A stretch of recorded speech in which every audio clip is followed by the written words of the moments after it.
Paz do Senhor, meus amados irmãos. E se ficássemos um pouco de pé para ter uma palavra de oração, não era bom? Aleluia, glória a Jesus. Vamos levantar nossas mãos para adorar o Senhor e para louvá-lo, aleluia, pela sua palavra. Palavra poderosa, palavra que merece, que é digna de toda a nossa aceitação. Senhor, eu te louvo e te dou graças pela tua santa e gloriosa palavra, que nesta tarde também temos o privilégio de ouvir, receber, Senhor, e por ela sermos abençoados, sermos libertos, sermos salvos, transformados, curados também, Senhor. Obrigado porque pela esta palavra tu podes operar abundantemente em nossas vidas, dando-nos a resposta, a solução e a vitória que nós precisamos.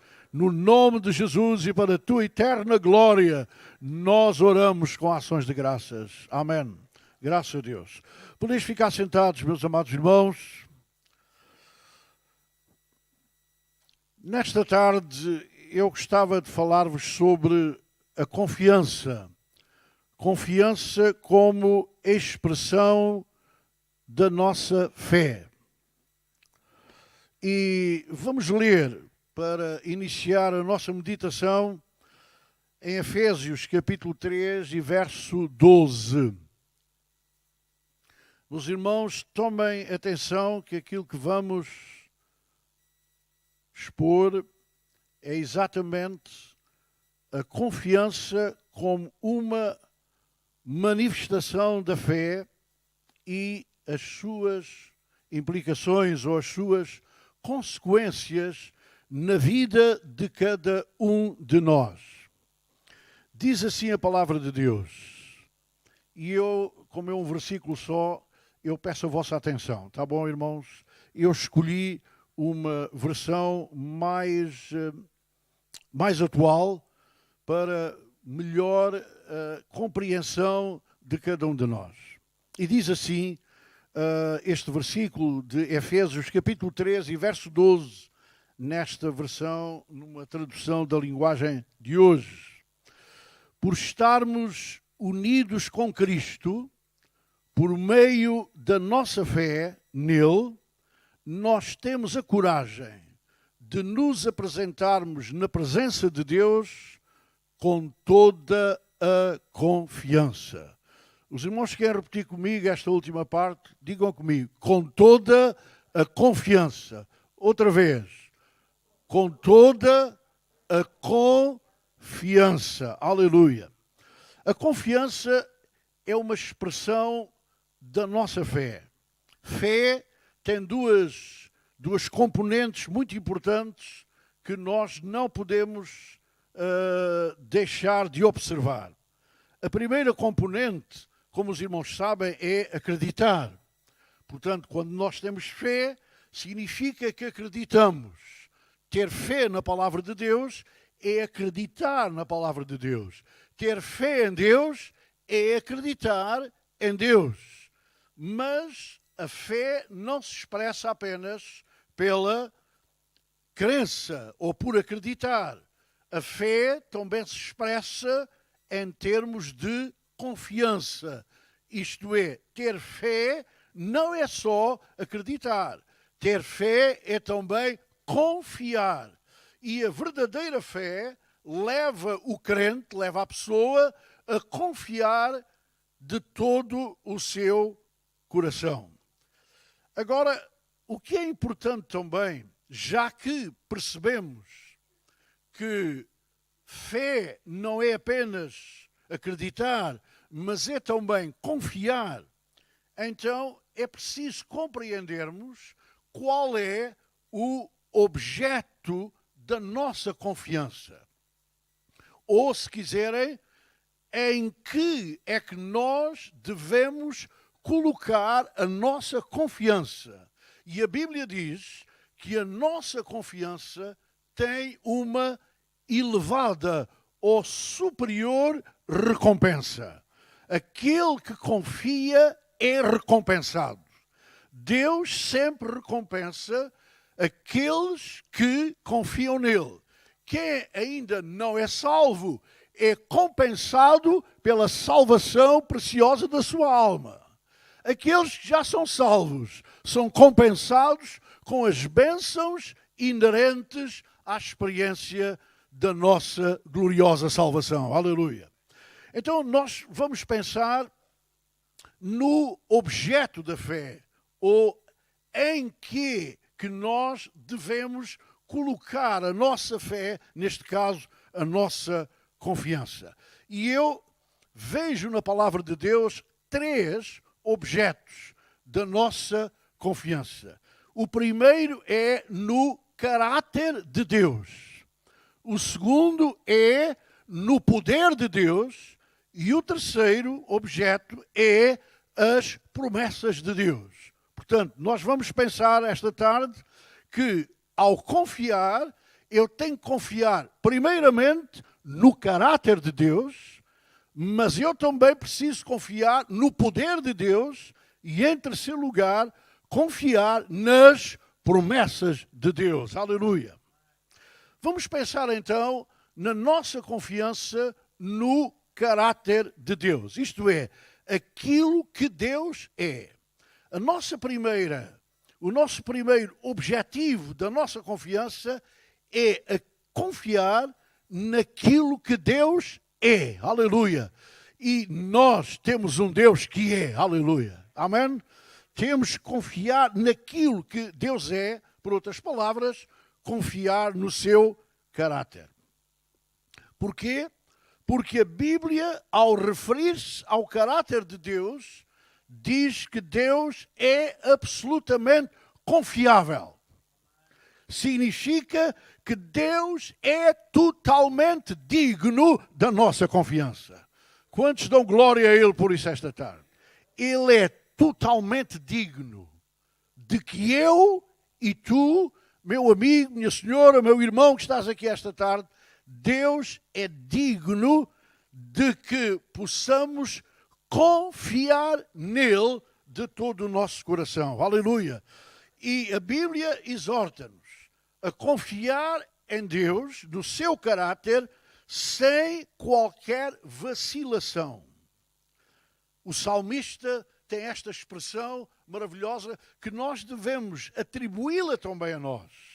Tenho confiado no Senhor sem vacilação. Que Deus nos ajude, como crentes, a confiar nele sem qualquer vacilação. Aleluia. Depois, pensando ainda no caráter de Deus, Deus não pode mentir. Aleluia. Nós temos um Deus que não pode mentir. A Bíblia diz, o Deus que não mente, prometeu antes dos tempos eternos. A mentira, meus amados irmãos, que é própria do homem, a mentira não tem cabimento e é incompatível com o caráter de Deus. Aleluia. O Deus de quem somos, o Deus a quem servimos, o Deus que está aqui esta tarde, Ele não pode mentir. E porque Ele não pode mentir, Ele é digno de toda a nossa confiança. É impossível que Deus minta. A Bíblia diz que Deus, aliás, alguém pode pensar, dizer que Deus pode fazer todas as coisas. Isso não é verdade. Por Ele ser Deus, Ele não pode fazer todas as coisas. E há uma coisa que Ele não pode fazer, é mentir. A mentira, como já disse, é incompatível, completamente incompatível com o caráter de Deus. Aleluia. Por outro lado também, Deus não pode arrepender-se. E aqui arrepender significa que Deus age como fala. Aquilo que Deus diz, Deus faz. Amém? Deus não diz uma coisa e faz outra. Portanto, nós podemos ter total confiança que quando ouvimos a palavra de Deus, quando lemos a palavra de Deus, aquilo que Deus diz, Ele faz. Não existe qualquer discrepância entre a palavra de Deus e a sua ação. entre o que Deus diz e aquilo que Deus faz, há completa coerência. Aleluia. Deus nunca deixará de cumprir aquilo que Ele promete. Meu irmão, que cada um de nós, esta tarde, saiamos daqui com a nossa confiança reforçada, no sentido de compreendermos e aceitarmos que tudo o que Deus promete, Ele nunca deixará de cumprir. Às vezes não cumpre logo, mas muitas vezes, quando Ele não cumpre logo, é porque Ele quer fazer mais do que nós pedimos ou do que nós pensamos. Aleluia! Mas de qualquer maneira, a certeza é esta: Deus nunca deixará de cumprir aquilo que Ele promete. Amém? Também Deus não pode negar-se a si próprio. Note que o apóstolo Paulo tem esta expressão muito interessante. Se somos infiéis, se nós negarmos a nossa fé, se nós nos negarmos a nós mesmos enquanto crentes, se formos infiéis, Ele permanece fiel. Amém? Porquê? Porque Deus, Ele não pode negar-se a si mesmo. E eu dou glória a Deus por isso esta tarde. Ele não pode. Vejam, Ele não pode mentir, como também não pode negar-se a si mesmo. Não existe qualquer tipo de contradição em Deus. Amém. Deus nunca se contradiz, porque Ele não pode negar-se a si próprio. Ele disse, quando lhe perguntaram, quando Moisés perguntou quem ele era, veja qual foi a resposta que Deus deu. Eu sou o que sou. Por outras palavras, o que Deus queria dizer, eu sou aquilo que sou e de modo algum posso contradizer aquilo que eu sou. Deus não se contradiz. Por outro lado, pensando ainda no caráter de Deus, meus irmãos, Deus sempre faz o que decide. Amém. Quando Deus toma uma decisão, Ele cumpre essa decisão. Deus jamais mudará a sua decisão. Se Deus promete salvar, Ele salva. Se Deus promete perdoar, Ele perdoa. Aleluia. Se Deus promete curar, Ele cura.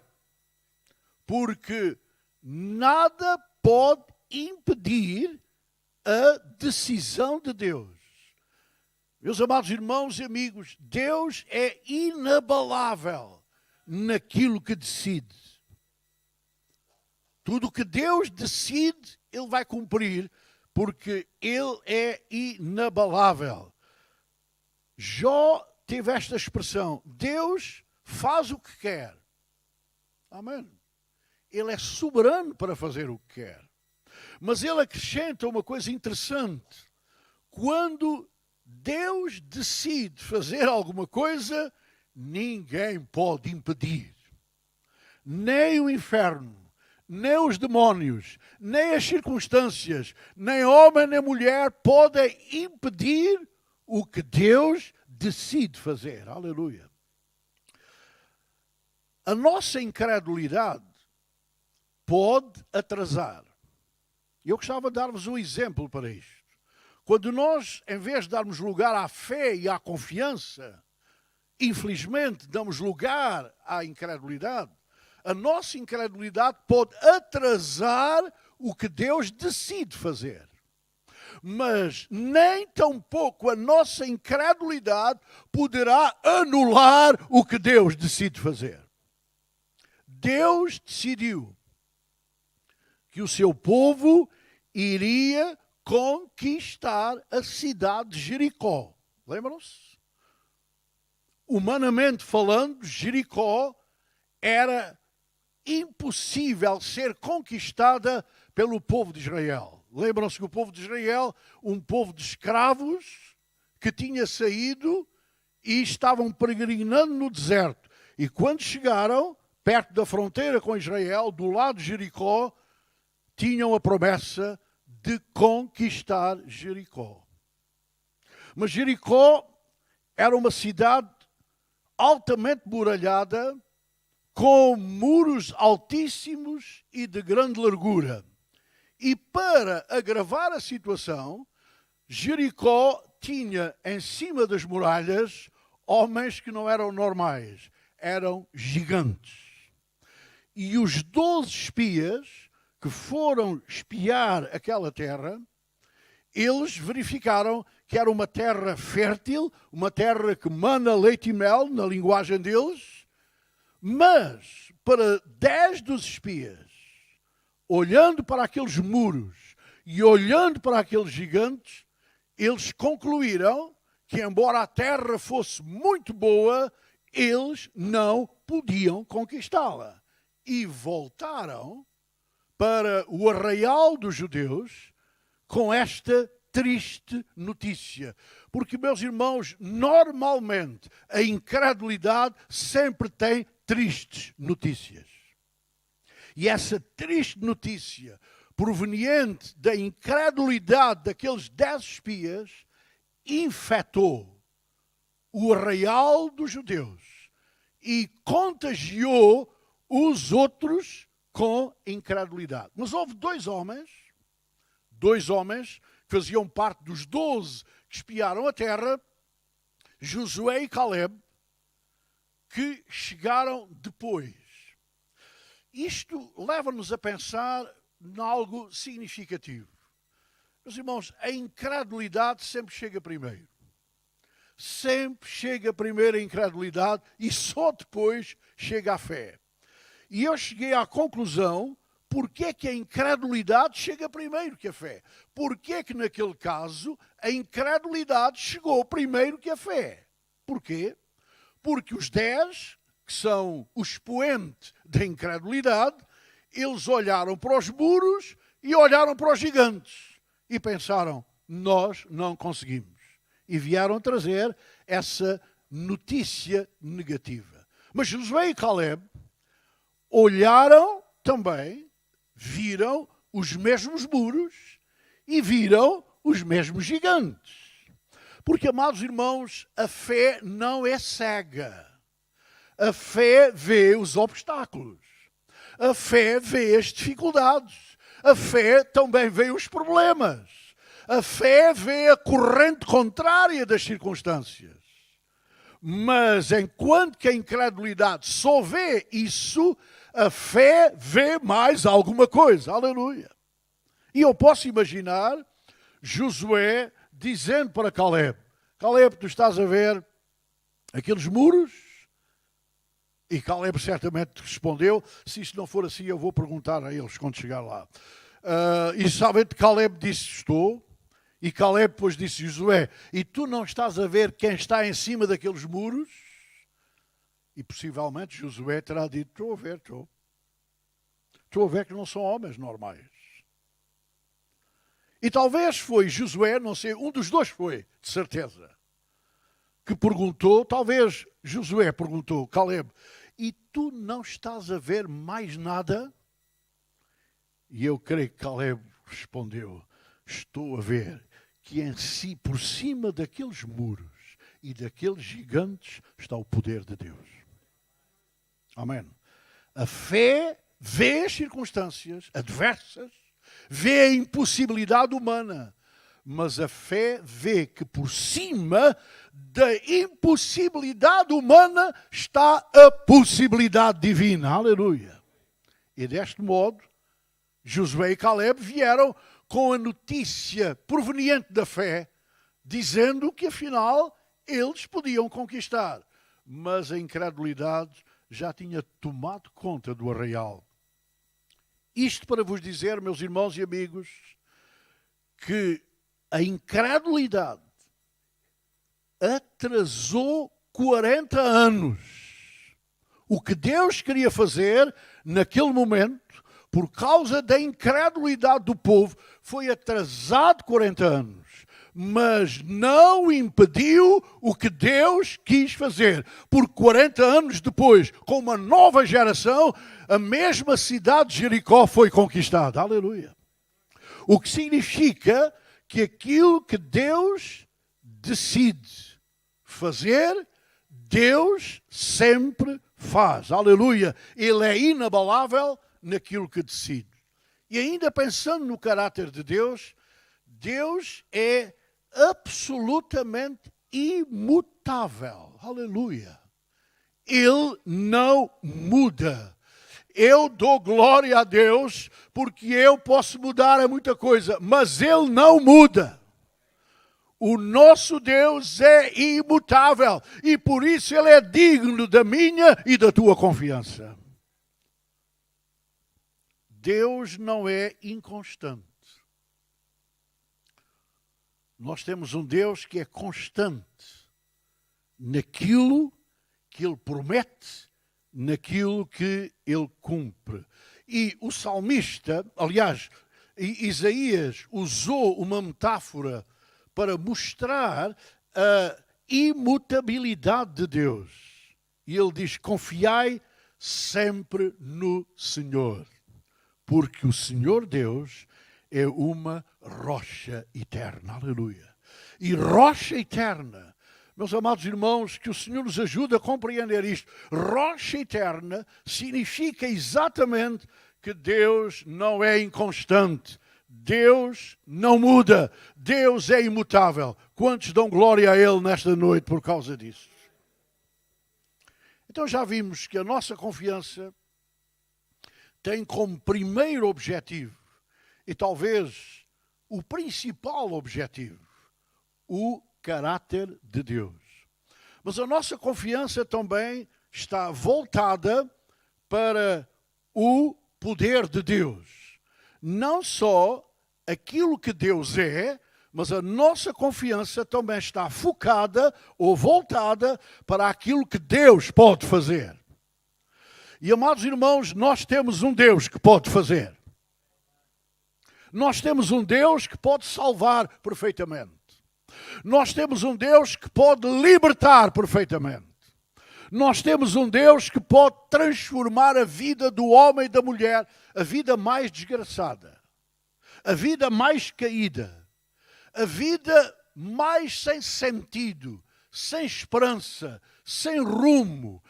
Essa vida, por mais baixa que esteja, que se encontre, Deus tem poder para mudar essa vida.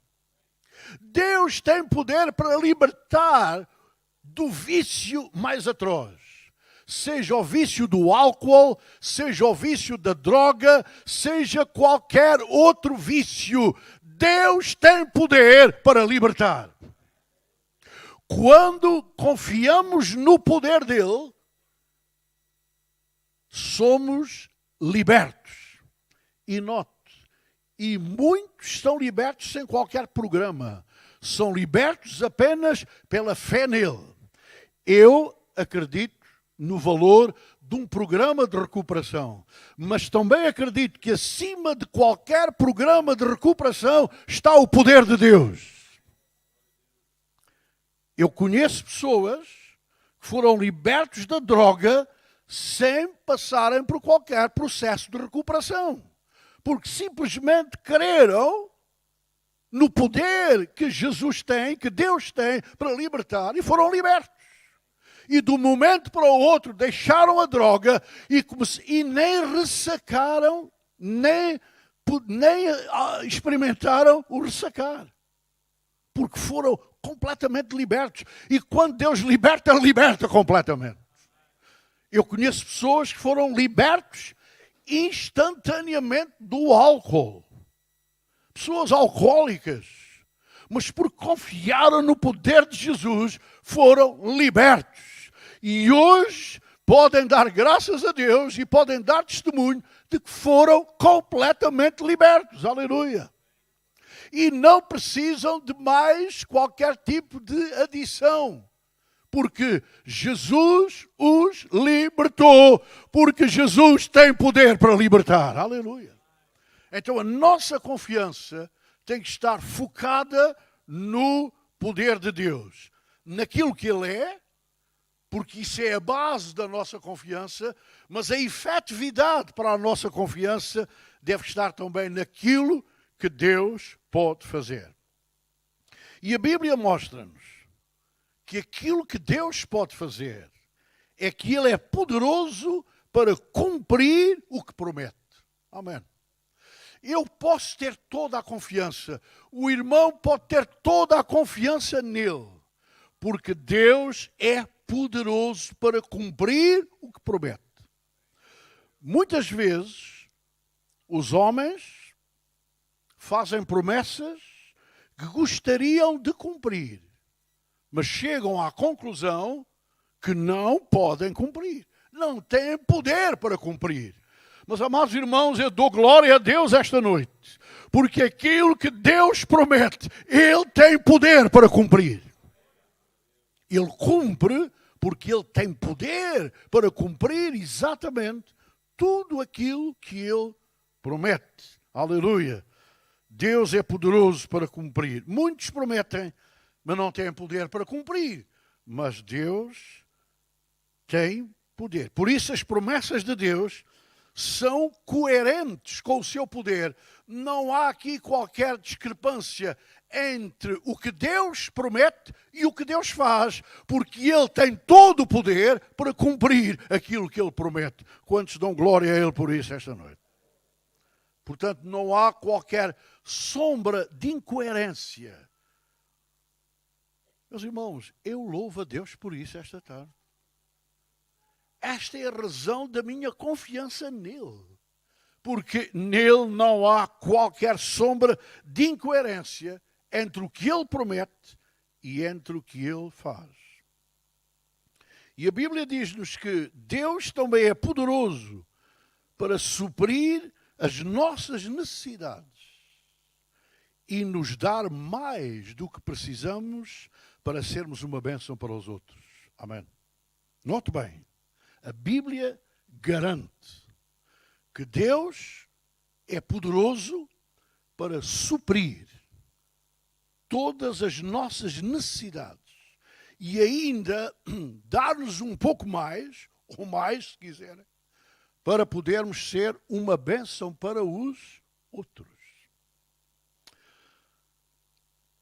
Eu acredito na prosperidade, acredito na doutrina da prosperidade. E acredito na doutrina da prosperidade desta maneira. Qual é aquilo que como é que eu acredito? Perdão, na doutrina da prosperidade. Acredito que Deus supre todas as nossas necessidades. E essa doutrina da prosperidade é que Deus dá-nos uma prosperidade nivelada. Porque alguns são muito prósperos, por exemplo, nas coisas materiais e paupérrimos nas coisas espirituais. Mas Deus promete abençoar-nos e suprir toda a sorte das nossas necessidades. Tanto aquilo que nós precisamos no aspecto espiritual, como aquilo que nós precisamos no aspecto material. Agora, meus irmãos, Deus nunca prometeu, e é bom que nós percebamos isto, Deus nunca prometeu dar-nos tudo o que nós queremos. Não.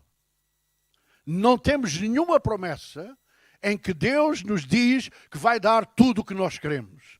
Agora, temos muitas promessas, desde o Gênesis ao Apocalipse, em que Deus promete suprir todas as nossas necessidades. Amém?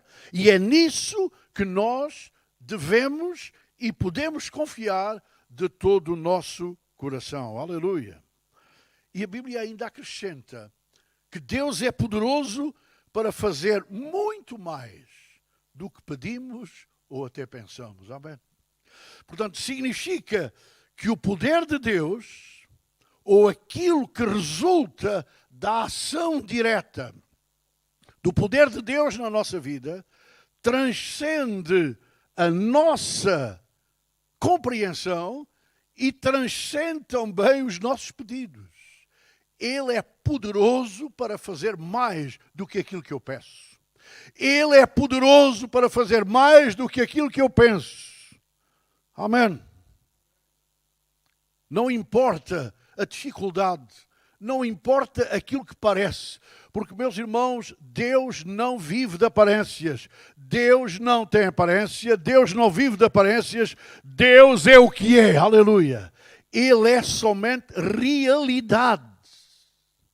E porque Ele é realidade, mesmo que a nós nos pareça impossível, Deus pode tornar possível.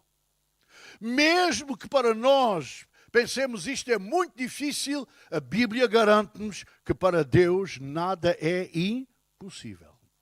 Nada é impossível.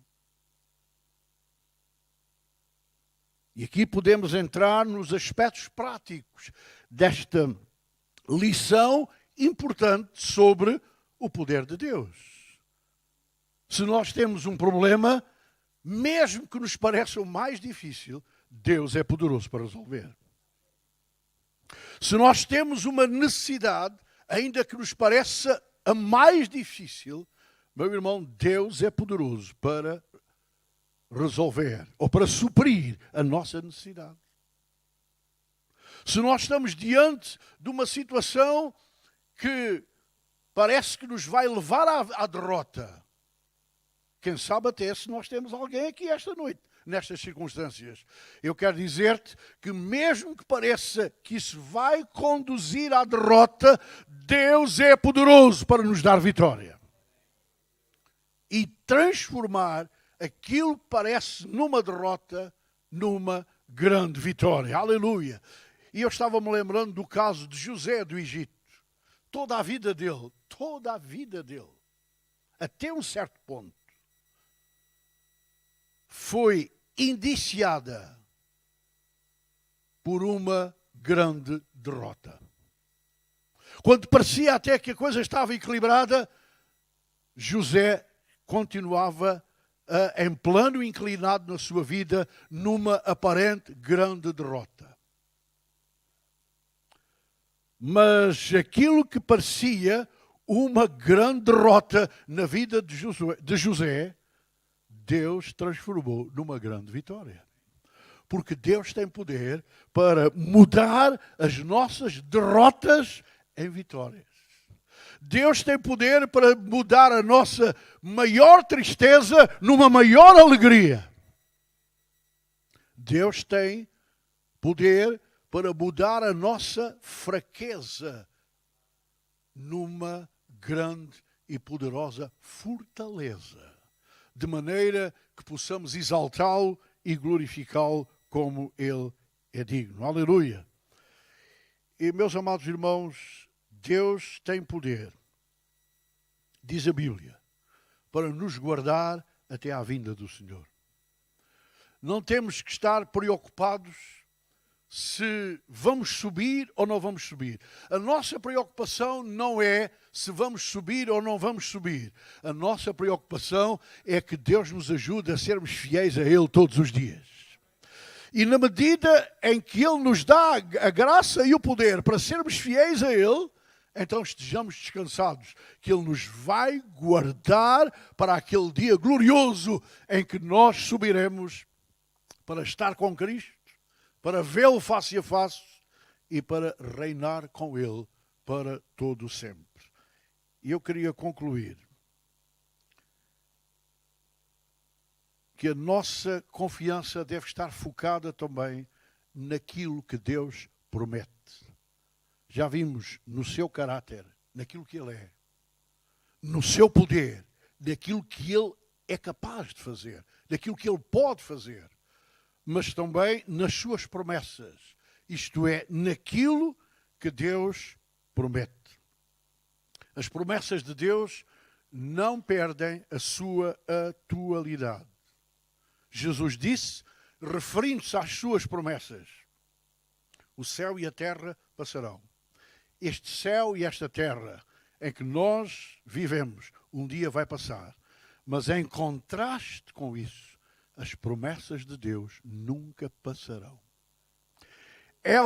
Aquilo que Deus prometeu à igreja primitiva, é aquilo que Deus ainda hoje promete à sua igreja.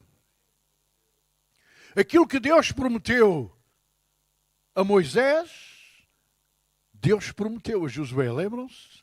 Eu gosto muito dessa expressão, quando Josué estava, parece que um pouco desanimado, à margem da terra prometida, para passar por outro lado.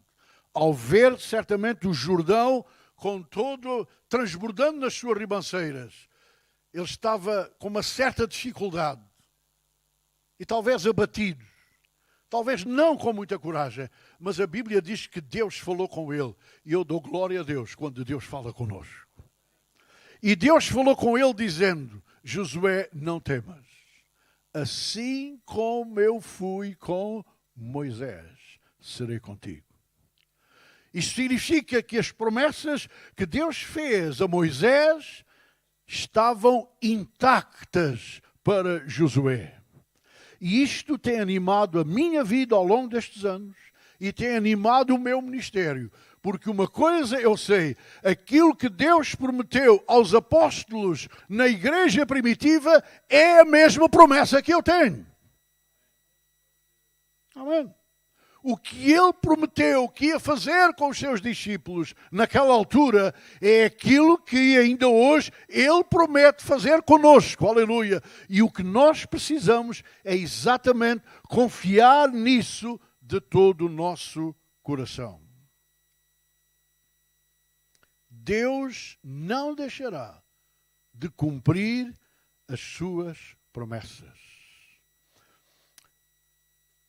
O salmista tem uma expressão muito interessante, meus irmãos, que convém nós apreciarmos de todo o coração. Ele diz, não, aliás, ele está a falar em termos proféticos, falando da parte de Deus, e ele diz, não quebrarei a aliança que fiz com ele, com Davi. Não quebrarei a aliança que fiz. Meus irmãos, Deus tem feito uma aliança conosco que Ele não vai quebrar de maneira nenhuma. Deus não quebra a sua aliança. Deus mantém a sua aliança que Ele fez conosco. Aleluia. E isso deve levar-nos a confiar de todo o nosso coração. E Ele diz mais, nem deixarei de cumprir nenhuma das minhas promessas. Irmão, crê nisto de todo o teu coração esta noite. Deus nunca vai deixar de cumprir as promessas que Ele fez à tua pessoa. Amém. Não vai quebrar. Não, porque as promessas de Deus são fiéis e verdadeiras. Elas não falham. Elas não falham, não podem falhar. Aleluia. E as promessas de Deus estão associadas à sua fidelidade. Deus não falha nas suas promessas porque Deus é fiel. Amém. E a sua fidelidade impede Deus de falhar nas suas promessas. Porque se ele falhar nas suas promessas, Deus significa que ele não é fiel.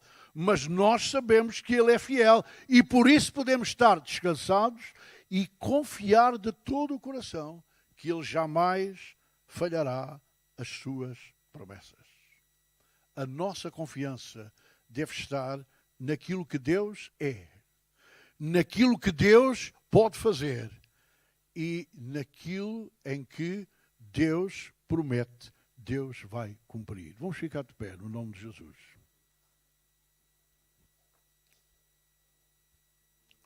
Glória a Jesus.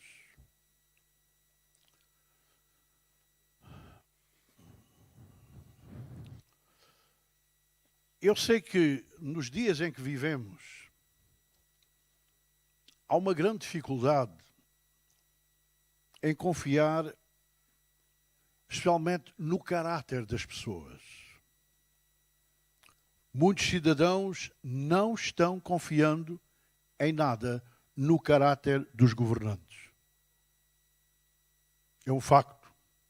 Infelizmente, é um facto. E têm razão para isso, em alguns casos, de não confiarem no caráter dos governantes.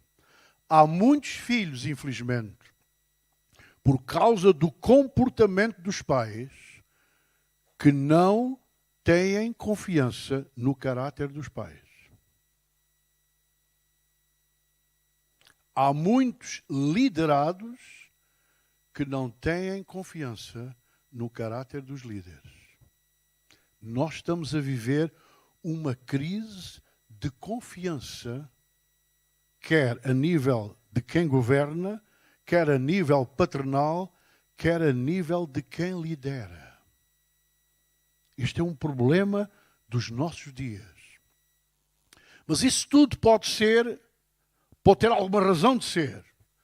Mas quando nos voltamos para Deus, meus amados irmãos e amigos, nós podemos ter toda a confiança no caráter de Deus. Quem dá glória a Ele esta tarde por isso?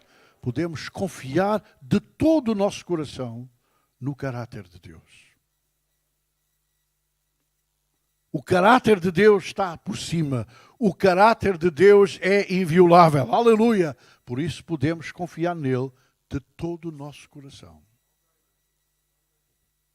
Está aqui alguém esta noite que ainda não experimentou este amor de Deus para a sua vida, que não experimentou ainda o caráter, aquilo que vem, o resultado do caráter de Deus para a sua vida.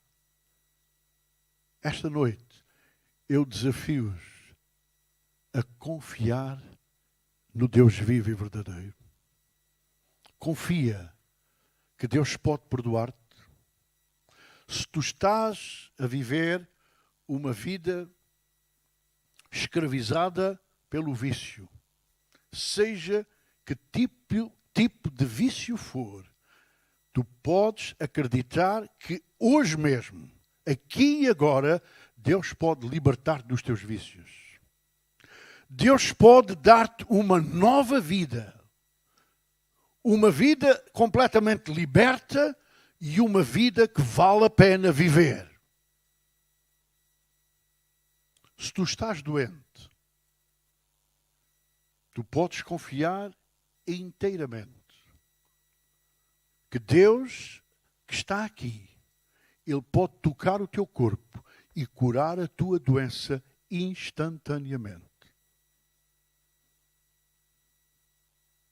Eu acredito que os irmãos não acreditam porque não ouvi um amém sequer. A incredulidade atrasa, mas não impede o que Deus quer fazer. Vocês sabem o que aconteceu? Uma vez estava em Évora pregando e a irmã espirituosa e o irmão Francisco estavam lá creio que nessa noite, e entrou um viajante de Leiria. E eu não sabia quem era. Entrou, como entrou muita gente, a tenda estava cheia. E no final, aquele homem não aceitou Jesus. E no final, ele dirigiu-se a mim e teve comigo esta conversa interessantíssima.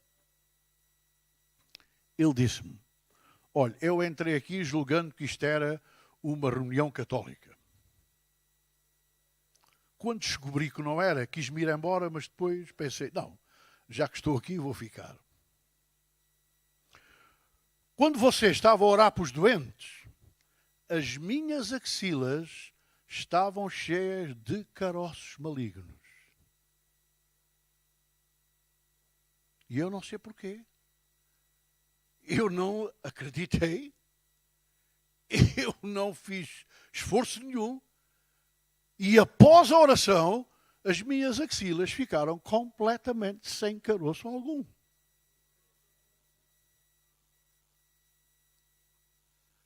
Irmãos, se Deus é poderoso para fazer isto que eu não compreendo, e ainda hoje não compreendo, mas há muita coisa que Deus faz que eu não compreendo, mas faz. Porque Deus, o que Deus faz não depende da minha compreensão, depende da sua soberana vontade. Eu posso não compreender como é que Deus faz, mas Deus faz. Porque Ele quer fazer. E porque aquilo que Ele determina fazer, não há ninguém que pode impedir o que Deus determina fazer. Amém? Mas isto para vos dizer que Deus fez aquele milagre naquele homem, sem ele expressar qualquer gesto de fé.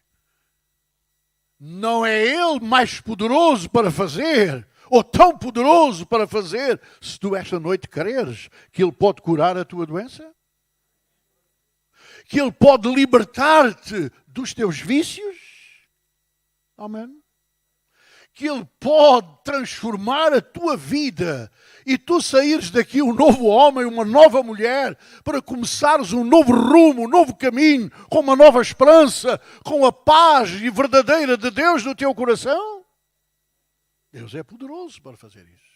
Não importa quem tu és, não importa a tua religião, não importa as tuas convicções, importa é se tu confessares o seu poder e confiares no poder dele, Deus pode fazer um milagre na tua vida esta noite. E Deus está aqui para fazer. E eu vou pedir a todos aqueles que estão aqui, que precisam que Deus faça um milagre, não só de cura, também de cura, mas que Deus faça um milagre em termos de libertá-lo dos vícios, libertá-lo de qualquer vício, libertá-lo de qualquer vida caída, destruída, que possa estar a viver. E que acreditam que Deus pode libertar. Estão doentes e que acreditam que nesta noite Deus pode tocar o seu corpo e a sua doença pode sair no nome e no poder de Jesus. Saiam do seu lugar, por favor, e venham aqui à frente.